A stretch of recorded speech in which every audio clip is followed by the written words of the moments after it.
Hi, this is Rajesh Sharma. గత వారం 15 రోజుల నుంచి అందరి దృష్టి మహేశ్వరం వైపు పడింది. సో నా లాస్ట్ 3-4 వీడియోస్ కూడా మహేశ్వరం దానిపైనే ఉన్నాయి. బట్ లేటెస్ట్ ఇంకొక డెవలప్మెంట్, ఆ డెవలప్మెంట్కి సంబంధించి దాని ప్రభావం ఎలా ఉంటుందనేది దాని మీద ఈ వీడియో చేస్తున్నాను. మనందరికీ తెలుసు, యాదగిరిగుట్టలో పాత ఆలయాన్ని తొలగించి ఒక భవ్యమైన మందిరాన్ని కట్టడానికి కేసీఆర్ ప్రభుత్వం గతంలో ప్రయత్నం చేసింది. దాంట్లో భాగంగా యాదగిరిగుట్ట టెంపుల్ని ఫుల్లీ రీనోవేట్ చేశారు. మొత్తం యాదగిరిగుట్ట సంబంధించిన ఆ ఏరియాను మొత్తం తెలంగాణలో ఒక తిరుపతిలాగా డెవలప్ చేయాలన్న సంకల్పం ఆ రోజు ప్రభుత్వం దగ్గర వినిపించింది. సో దాన్ని దృష్టిలో పెట్టుకొని నాట్ ఓన్లీ యాదగిరిగుట్ట ప్రధాన ఆలయం, దాంతోపాటు చుట్టుపక్కల కొన్ని ఇండస్ట్రియల్, అది కావచ్చు గ్రీన్ ఇండస్ట్రీ ఏరియా దాతారపల్లి, తర్వాత ఒక బిగ్గెస్ట్ బస్ స్టాండ్ అని కూడా ప్లాన్ చేశారు. తర్వాత ఒక రిజర్వాయరు, ఇవన్నీ ప్లాన్ చేశారు. కాకపోతే ఈ రిజర్వాయరు వర్క్ ఫుల్ ప్లేజ్డ్గా అయింది, కానీ నీళ్లు లిఫ్టింగ్ మాత్రం అక్కడికి జరగలేదు. మిగతా ప్రాజెక్టులు కూడా టెంపుల్ ఓపెన్ అయ్యేంత వరకు ఏ స్పీడ్తో జరిగినాయో ఆ స్పీడ్తో తర్వాత ఆగిపోయినాయి. నేను 2001లో నేను యాదగిరిగుట్ట ఏరియాకు సంబంధించి వెంచర్స్ చేశాను, వెంచర్స్లో సేల్ చేశాను. సో ఆ రోజు ఏమైతే కస్టమర్లకు చెప్పామో వాటిల్లో 50% కూడా ఇప్పటికీ పూర్తి కాలేదు, even after 3 years. Temple open అయితే మొత్తం ఆ రూట్ అంతా దశ తిరుగుతుంది అని చెప్పి ఆ రోజు చెప్పిన పరిస్థితి. టెంపుల్ ఓపెన్ అయ్యి కూడా ఆల్మోస్ట్ 2 ఏళ్ళు అయిపోయింది, 2.5 సంవత్సరాలు. ఇప్పటి వరకు కూడా అంత పెద్ద మార్పేం లేదు యాదగిరిగుట్టకు సంబంధించి. బట్ వెంచర్లు అవి అవుతున్నాయి. ఆ రోజున్నంత ఊపు మీద అయితే లేదు. గత సంవత్సరంగా చూస్తే మాత్రం కొద్దిగా తగ్గినట్టే అనిపించింది యాదగిరిగుట్ట ఏరియా. దానికి ప్రధానమైన కారణం నా అభిప్రాయం, హైదరాబాద్ నుంచి ఫాస్ట్గా రీచ్ అవ్వడానికి అత్యంత ముఖ్యమైన ఫ్లైఓవర్ గత 5-6 సంవత్సరాలుగా కన్స్ట్రక్షన్ పెండింగ్లో ఉండడం. 2018లో కన్స్ట్రక్షన్ స్టార్ట్ అయింది. ఎక్కడి నుంచి అంటే ఉప్పల్ రింగ్ రోడ్ నుంచి నారపల్లి వరకు పెద్ద elevated express flyover.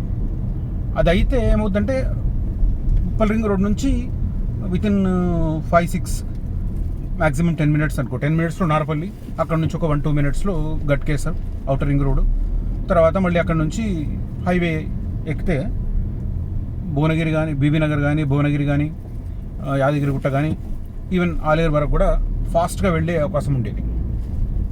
So main drawback Yadagirigutta area real ఎస్టేట్కి సంబంధించి ఆ ఫ్లైఓవర్ పెండింగ్ పడిపోవడం. దానికి సరే పొలిటీషియన్స్ రకరకాల కారణాలు చెప్పుకుంటారు.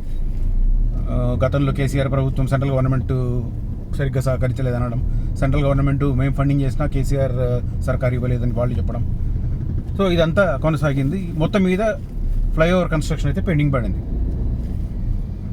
కొన్ని ఫ్లైఓవర్లు నెత్తనరకం సాగుతున్నాయి అంటారు, కానీ ఇది నెత్తనరకం కూడా కాదు, మొత్తం ఆగిపోయింది కంప్లీట్గా. కాంట్రాక్టర్ని ఎంత కాంటాక్ట్ చేసినా కూడా నో రియాక్షన్. దానికి కారణాలు ఏందనేది ఆ కాంట్రాక్టర్కే తెలియాలి, అప్పటి ప్రభుత్వాలకే తెలియాలి, పాలకులకే తెలియాలి ఏం మొదలు జరిగిందో ఏంది అనేది. రకరకాల కారణాలు ఉన్నాయి, కమిషన్లలో వ్యవహారాలు ఇవన్నీ చెప్పి అంటారు, కన్స్ట్రక్షన్ కాస్ట్ పెరిగిపోవడం అని అంటారు, పోస్ట్ కోవిడ్ ఎఫెక్ట్ అంటారు, రకరకాల ఇష్యూస్ చెప్పుకుంటున్నారు. ఎనీవే ఇప్పుడు అది మనకు అప్రస్తుతం. ఇప్పుడు లేటెస్ట్ డెవలప్మెంట్ ఏంటంటే ఆల్మోస్ట్ ఒక 2-3 months నుంచి రోడ్లు భవనాల శాఖ మంత్రి Komatireddy Venkatreddy is after that flyover.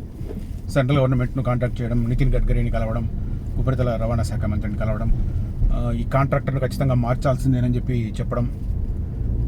ఎందుకంటే కాంట్రాక్టర్ నుంచి రియాక్షన్ లేదు, ఎందుకు ఆగిపోయిందనేది తెలియదు, పోనీ రివైవ్ చేయడానికి ఏంటి అనేది లేదు. సో అలాంటప్పుడు కాంట్రాక్టర్ను మార్చి ఫ్రెష్ టెండర్స్కి వెళ్ళి ఫ్రెష్గా వర్క్ స్టార్ట్ చేస్తే స్పీడప్ చేసుకోవచ్చు అనేది ఒక ఇండికేషన్. ఆయన ఇంట్రెస్ట్ ఏంటంటే Komatireddy Venkatreddy he was representing Bhuvanagiri parliament నుంచి లాస్ట్ 10 yearsలో. ఆయన కొద్దిగా అది ఇంట్రెస్ట్ ఉంది కాబట్టి దాన్ని వెంటబడ్డాడు, నితిన్ గడ్కరీని కలిసాడు. ఈవెన్ ఎంపీగా ఉన్నప్పుడు ప్రయత్నం చేసినా వర్కౌట్ కాలేదు, ఎందుకంటే స్టేట్ గవర్నమెంట్ సహకరించలేదు. ఇప్పుడు స్టేట్ గవర్నమెంట్ ఆయన ఉన్న కీలక పాత్ర పోషిస్తున్నాడు కాబట్టి ఆయన నితిన్ గడ్కరీ 2-3 times కలిస్తే ఆయన దానికి ఓకే అనడం, కాంట్రాక్టర్ మళ్ళీ కొత్త కాంట్రాక్టర్ సెలెక్షన్, అది ఆ ప్రాసెస్ నడుస్తుంది. నిన్న డెవలప్మెంట్ ఏంటంటే ఇప్పుడు మల్కాజ్గిరి ఎంపీ ఆయన అంటే నేను ఇందాక కోమటిరెడ్డి వెంకటరెడ్డి చెప్పింది అంటే he's not Malkajgiri MP, he's Bhuvanagiri MP, but he was Bhuvanagiri MP. కానీ ఆయన ప్రాతినిధ్యం వహించిన రూట్ అది, ఆ రూట్కి బెనిఫిట్ ఆ ఎక్స్ప్రెస్ ఫ్లైఓవర్ వల్ల అవుతుందని చెప్పి ఆయన ప్రయత్నం చేసిండు గతంలో. ఇప్పుడు లేటెస్ట్ ఏంటంటే ఆయన రోడ్డు భవనాల శాఖ మంత్రి ఒకటి, రెండోది మల్కాజ్గిరి ఎంపీ ఈటల రాజేందర్ కూడా నేను రివ్యూలో పార్టిసిపేట్ చేశాను. సో లోకల్ ఎమ్మెల్యే కూడా ఉన్నట్టున్నాడు ఆయన, ఎవరు లక్ష్మారెడ్డి. సో అట్లా సో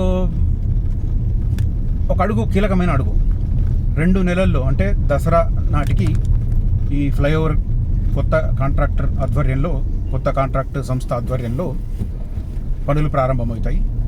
18 నెలల్లో వాటిని పూర్తి చేయాలన్నది ప్రస్తుతం లక్ష్యం పెట్టుకున్నారు. బట్ ఆ లక్ష్యం ప్రకారం పూర్తి అవుతుందా లేదా అనేది పక్కన పెడితే ఈ 2 నెలలు ప్లస్ అదొక 18 నెలలు, 20 నెలలు, సరే ఇంకో 4 నెలలు కలుపుకున్నా కూడా 2 సంవత్సరాల నాటికి, ఇప్పటి నుంచి 2 సంవత్సరాలలోగా ఆ ఫ్లైఓవర్ పూర్తయ్యే అవకాశాలు కనిపిస్తున్నాయి. సో మెయిన్ యాదగిరిగుట్ట భువనగిరి ఈ రూట్కు సంబంధించి రియల్ ఎస్టేట్ మీద దుష్ప్రభావం చూపించింది, నెగిటివ్ ప్రభావం చూపించింది ఈ ఫ్లైఓవర్. ఆ ఫ్లైఓవర్ పనులు కనుక వేగంగా స్టార్ట్ అయితే ఖచ్చితంగా మళ్ళీ ఆ రూట్లో, యాదగిరిగుట్ట రూట్లో రియల్ ఎస్టేట్ మళ్ళీ వేగం పెంచుకుంటుంది ఖచ్చితంగా.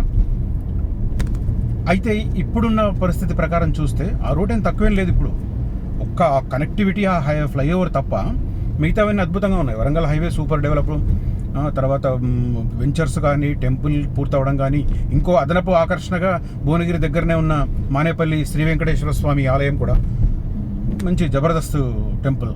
అక్కడికి కూడా టూరిస్టులు చాలా పెద్ద సంఖ్యలో వెళ్తున్నారు. యాదగిరిగుట్టకు వెళ్తున్న సంఖ్య కంటే కొద్దిగా ఎక్కువనే కనిపిస్తుంది ఆ మానేపల్లి శ్రీ వెంకటేశ్వర స్వామి టెంపుల్కి వెళ్తున్నవారు. మేము వెళ్ళిన రోజైతే నరకం చూసాం అనుకోండి, ఆ ట్రాఫిక్ అది మే నెలలో వినుంటే మేము చాలా ఘోరంగా ఉంది. వాళ్ళు ఏం చేశారంటే టెంపుల్ కన్స్ట్రక్షన్ చేశారు కానీ కనెక్టింగ్ రోడ్డు డెవలప్ చేయలేదు. దుమ్ము. మరి పోయి ప్రభుత్వం అన్న తీసుకొని అంత పెద్దన వెళ్తున్నారు జనాలు కాబట్టి రోడ్డు అన్న మంచిగా వేద్దామని గవర్నమెంట్ కూడా అనుకోలేదు. గవర్నమెంట్ తీసుకోలేదు, రోడ్డు సరిగ్గా లేదు, లోకల్ ట్రాఫిక్ ఎవరు పట్టించుకోవట్లేదు, అడ్డదిడ్డంగా వెహికల్స్, ఆటోలు, లోకల్ ట్రాఫిక్, అబ్బో నరకం. సరే అది పక్కన పెడితే యాదగిరిగుట్ట రూట్కి సంబంధించి మెయిన్ ప్రధాన ఆలయం ఈ వెంకటేశ్వర స్వామి టెంపుల్ మానేపల్లి వాడిది, తర్వాత ఇంకొన్ని డెవలప్మెంటల్ యాక్టివిటీస్, ఎయిమ్స్, ఇవన్నీ బీబీనగర్ ఎయిమ్స్, ఇవన్నీ ఆ రూట్కు సంబంధించి చాలా ప్రియారిటీ ఉన్నవి. దానికి ఈ కనెక్టివిటీ ఉన్న ఫ్లైఓవర్ కనుక పూర్తయితే మళ్ళీ యాదగిరిగుట్ట బౌన్స్ బ్యాక్ అవుతుంది ఖచ్చితంగా. సో ఇప్పుడు యాదగిరిగుట్ట సరౌండింగ్ ఏరియాలో ఒక వైటీడీఏ రేంజ్లో మాత్రమే కొద్దిగా రేట్లు ఎక్కువ ఉన్నాయి, కానీ మిగతావన్నీ డిటీసీపీ చాలా మీడియం రేంజ్ ఉన్నాయి. అంటే మధ్యతరగతి సంబంధించిన ఇన్వెస్టర్ కూడా ఇన్వెస్ట్ చేయొచ్చు. 9,000 నుంచి స్టార్ట్ అవుతాయి కొన్ని వెంచర్లు అయితే. నాకు తెలిసిన ఇప్పుడు నేను చేస్తున్న వెంచర్లు కూడా టీ హోమ్స్ సంస్థ ఇవాళ ఉన్నాయి. 9,000 నుంచి స్టార్ట్ అవుతాయి. ఒక 3-4 వెంచర్లు ఉన్నాయి. చొల్లేరు ఒకటి, పెద్ద కందుకూరు ఒకటి, ఇట్లా మంచి వెంచర్లు ఉన్నాయి. మంచి డెవలప్డ్ టీ హోమ్స్ వాళ్ళు కూడా చాలా బాగా డెవలప్ చేస్తారు, కమిట్మెంట్స్ అన్నీ ఫుల్ఫిల్ చేస్తారు. మంచి ప్రైసింగ్ కూడా చాలా రీజనబుల్ ప్రైసింగ్. 9,000 గజం అంటే చాలా రీజనబుల్. మామూలుగా ఒక 15 to 20 lakhs పెట్టుకుంటే 200 గజాలు ఈజీగా తీసుకొని పెట్టుకోవచ్చు. బట్ 2 years తర్వాత ఖచ్చితంగా దీనికి అప్రిషియేషన్ ఉంటుంది. ఎందుకంటే ఈ కనెక్టివిటీ ఫ్లైఓవర్ పూర్తయితే ట్రాన్స్పోర్ట్ ఇంక్రీజ్ అయిందంటే ఏ ప్లేస్ అయినా కూడా ట్రాన్స్పోర్ట్ బాగుంటే ఖచ్చితంగా అక్కడ ఇన్వెస్ట్ చేయాలి. ల్యాండ్ అనేది తగ్గే ప్రసక్తే లేదు. స్లోగా పెరుగుతుంది, ఫాస్ట్గా పెరుగుతుంది రేట్, అంతే. అదొకటే తేడా. రేట్ అయితే తగ్గదు, అలాగే ఉండిపోతుంది తప్ప రేట్ అయితే తగ్గే ప్రసక్తి ఉండదు, నష్టం అయితే ఉండదు. కాకపోతే రోడ్డు కనెక్టివిటీ బాగుంటే వేగంగా ఆ ఏరియాలో ల్యాండ్ వాల్యూ పెరుగుతుంది. సో అది మెయిన్ ఇంపార్టెంట్. ఇప్పుడు యాదగిరిగుట్టకు సంబంధించి ఈ లేటెస్ట్ డెవలప్మెంట్ కేంద్ర రాష్ట్ర ప్రభుత్వాలు 18 నుంచి 20 నెలల కాలంలో దాన్ని పూర్తి చేయాలనుకోవడం, ఇంకొక 2 monthsలో ప్రారంభం చేయడం, అంటే ఓవరాల్గా 2 yearsలో ఆ ఫ్లైఓవర్ పూర్తవుతుంది. ఫ్లైఓవర్ పూర్తయిందంటే మళ్ళీ Yadagirigutta real estate bounce back అవుతుంది. So this is right time, ఎందుకంటే రీజనబుల్ రేట్స్ ఉన్నాయి కాబట్టి. ఇప్పుడు మిగతా హెచ్ఎండిఏలు అవి ఇవి చూసినా కూడా ఎక్కడ 15,000 16,000 గజంకు తక్కువ ఎక్కడ లేదు. ఇప్పుడు మహేశ్వరం అయితే నిన్న మొన్నటి వరకు 12,000 13,000 చెప్పిన ప్లేసులు కూడా ఇప్పుడు మళ్ళీ బౌన్స్ బ్యాక్ అయిన పరిస్థితి. నిన్నైతే ఒక సైట్ చూసి వచ్చాను, ఆ వీడియో కూడా పెట్టాను మీకు. 25,000 చెప్తున్నారు రీసేల్ వాల్యూ. జస్ట్ ఎంత అంటే అవుటర్ రింగ్ రోడ్ నుంచి 4 kilometers ఉంది సైట్. ఆ సైట్ పక్క నుంచి 100 మీటర్ల రోడ్డు పడుతుంది అనమాట. తుక్కుగూడ నుంచి Maheshwaram connectivity HMDA proposed road. So అట్లా ఆ ఏరియాలో ఉంది. బట్ యాదగిరిగుట్ట ఇప్పుడు మాత్రం మనకు డిటిసిపి వెంచర్లలో ఒక వైటీటీ కూడా వెంచర్ కూడా ఉంది, దాంట్లో 18,000 అట్లా ఉన్నట్టుంది, 15 to 18,000 ఉన్నట్టున్నది. బట్ టీడీసీపీ వెంచర్లో నేను చెప్పిన 3 ప్లేస్లు ఉన్నాయి. చొల్లేరు, తర్వాత పెదకందుకూరు ఏరియాలో 3 వెంచర్లు ఉన్నాయి. ఓవరాల్గా 9,000 గజం స్టార్ట్ అవుతుంది. కొద్దిగా ఫేసింగ్ అది ఉంటే కొద్దిగా లైట్ మార్జిన్ ఎక్కువ ఉంటుంది అనమాట. సో ఇది రైట్ టైము. 2-3 ఇయర్స్, ఒక 4 ఇయర్స్ చూద్దాం, 5 ఇయర్స్ చూద్దాం అనుకున్న వాళ్ళు, 5 ఇయర్స్ ఇన్వెస్ట్మెంట్ చూద్దాం అనుకున్న వాళ్ళు ఇప్పుడు యాదగిరిగుట్ట ఏరియాలో తీసుకోవచ్చు. తక్కువ పెట్టుబడిలో అవుతుంది. 15 నుంచి 18 లక్షలు పెట్టుకుంటే 200 గజాల వరకు తీసుకునే ఛాన్స్ ఉంటుంది. So it's the right time to move towards to Yadagirigutta as per latest developments and government commitments. Thank you so much. మీకు ఈ వివరాలు నచ్చితే, ఈ వీడియో నచ్చితే please do like my video and share among your WhatsApp circles. Thank you so much.